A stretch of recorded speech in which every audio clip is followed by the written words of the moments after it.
কি কেমন আছেন?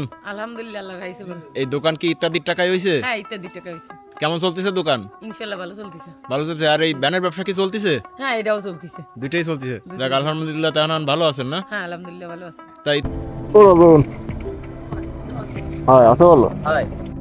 ওয়েলকাম টু হৃদয় বাগেরহাট।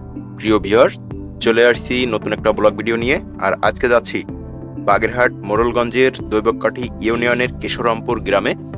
ইত্যাদি থেকে বাগেরহাটের রমিসা খালা 1 লক্ষ টাকা সহায়তা পেয়েছে এবং কেশরামপুর গ্রামে সুন্দর করে একটা দোকান দিছে। আসলে রমিসা খালার যে জীবন কাহিনী বা তিনি যেভাবে উপার্জন করেন নিজেই ভ্যান চালিয়ে, তো এটা ইত্যাদি চোখে পড়ে এবং রমিসা খালাকে সহায়তা করে। তো আজকে দেখতে যাব রমিসা খালার ইত্যাদি থেকে পাওয়া টাকা দিয়ে কেমন দোকান দিল।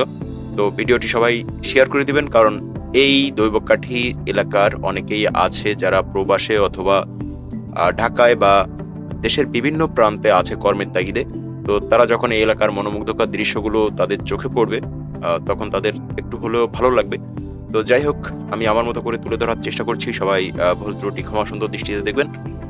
বিশেষ করে দৈবকাঠি এলাকা আমার কাছে খুবই খুবই ভালো লাগে, গ্রামঘাটের এই মনোমুগ্ধকর দৃশ্যগুলো।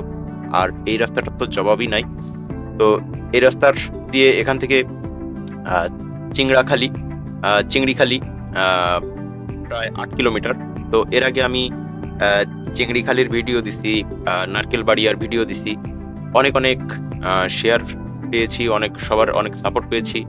পোলের হাটের ভিডিও দিছি, এরপরে ভিতরে আরো বেশ কয়েকটি এলাকার ভিডিও দিছি। বিশেষ করে দৈবকাঠি এলাকার অনেক গ্রামই আমি ইতোমধ্যে তুলে ধরছি আমার মতো করে। তো আর বেশি দিন নয়, খুব শীঘ্রই আসতেছে আমার হাতে ড্রোন ক্যামেরা। এরপরে পাখির চোখে আপনাঙ্গ এলাকার মনোমুগ্ধকর দৃশ্যগুলো তুলে ধরবো পাখির চোখে। তো আসলে পাখির চোখে দেখার মজাটাই আলাদা, অন্যরকম একটা ফুটেজ আসে। তো সেটাই আমি করব, বাগেরহাটের প্রত্যেকটা অঞ্চল পাখির চোখে দেখানোর চেষ্টা করব। সবাই সাপোর্ট দিবেন এবং যারা নতুন দেখতেছেন হৃদয় বাগেরহাট পেজটা ফলো দিয়ে সাথে থাকবেন। আপনাদের ভালোবাসা আমার একান্ত কাম্য। তো রমিসা খালার ইন্ট্রোর পরে আরেকটা ছেলের সাথে কথা বললাম, সবাই দেখলেন, হচ্ছে আমার খালাতো ভাই। এই দৈবকাঠি কেশরামপুর গ্রামে বাড়ি, খালা বাড়ি। তো যাই হোক, বলে দিলাম, যারা রাজনকে চেনেন বলবেন, কমেন্টে জানাবেন রাজনকে কে কে চেনেন। ও হচ্ছে আমার খালাতো ভাই। তো যাই হোক, পথে যেতে যেতেই ওর সাথে দেখা হয়ে গিয়েছিল। তো খুবই দারুণ একটি এলাকা, কেশরামপুর গ্রাম। তো এর আগে আমি এই কেশরামপুরের আরো একটি ভিডিও প্রকাশ করেছিলাম, সবাই অনেক অনেক শেয়ার করেছিলেন। তো বেশ অনেক আগের কথা, যখন এই রাস্তাটা কাঁচা ছিল, বর্ষাকালে আসতে অনেক কষ্ট হতো, যদিও এখন পাকা রাস্তা। তো ভিডিওটি কিন্তু সবাই শেয়ার করে দিবেন এবং হৃদয় বাগেরহাট পেজটি ফলো দিয়ে সাথে থাকবেন।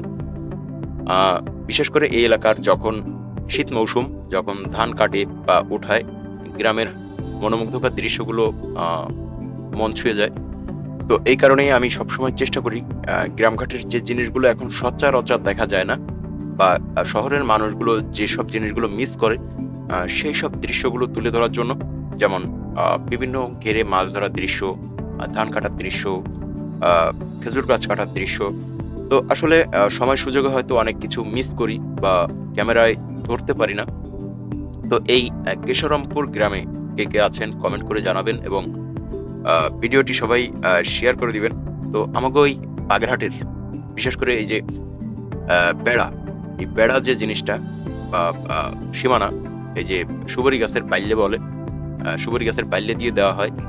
তো আসলে যাতে বাইরে থেকে ভিতরের কিছু দেখা না যায়, এই কারণেই এই কুয়োর পাল্লেগুলো ইউজ করা হয়। তো আসলেই এক একটা এলাকার এক একটা ধরন থাকে, বা যাদের এলাকায় এই কুয়ো বা সুবরি গাছ নেই, তারা কিন্তু টিনের বেড়া বা চাটাই বেড়া বা অন্য কিছু দিয়ে বেড়া দেয়।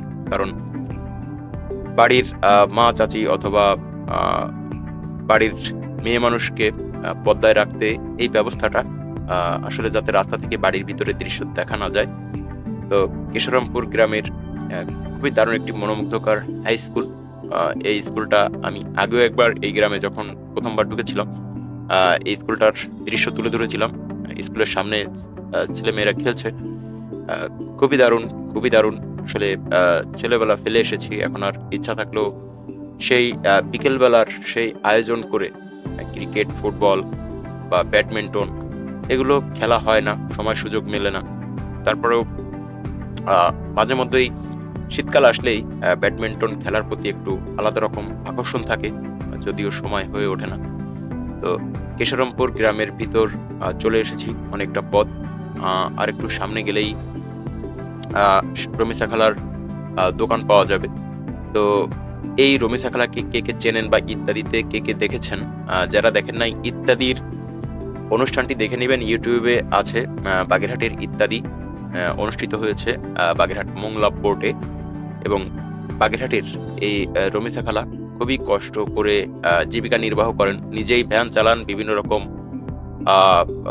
মাল সামগ্রী, যেসব প্রয়োজনীয় জিনিস, খাবার ইত্যাদি ইত্যাদি বিক্রি করেন ঘুরে ঘুরে হাট বাজার বিভিন্ন জায়গায়। তো এই দৃশ্যটি বাগেরহাটের আমাগো সুভাগ ভাই দৃশ্যটি তুলে ধরে এবং ইত্যাদির চোখে পড়ে। তারপরেই মোটামুটি হানিফ সংকেত স্যার ডাকেন এবং রমিসা খালাকে 1 লক্ষ টাকা সহায়তা দেন তাকে দোকান দেওয়ার জন্য। তো রমিসা খালা এখন দোকান দিয়েছে গ্রামে, কেশরমপুর গ্রামে একটা দোকান দিয়েছে। দোকানটি তার স্বামী দেখাশোনা করেন এবং খালা কিন্তু এখনো ভ্যান চালিয়ে জীবিকা নির্বাহ করছে। তো যাই হোক, ভিডিওটি সবাই শেয়ার করে দিবেন। আর একটু সামনে গেলেই রমিসা খালার দোকান। ইত্যাদি থেকে পাওয়া টাকা দিয়ে দোকানটি দিয়েছে এবং সে এখন খুব ভালো আছে, ভিডিও শুরুতেই আপনাদেরকে দেখিয়েছি। তো এটি হচ্ছে খালার দোকান। ভিডিওটি সবাই শেয়ার করে দিবেন এবং হৃদয় বাগের পেজটি ফলো দিয়ে সাথে থাকবেন। আজকের মতো বিদায় নিচ্ছি, আল্লাহ হাফেজ, সবাই ভালো থাকবেন, সুস্থ থাকবেন।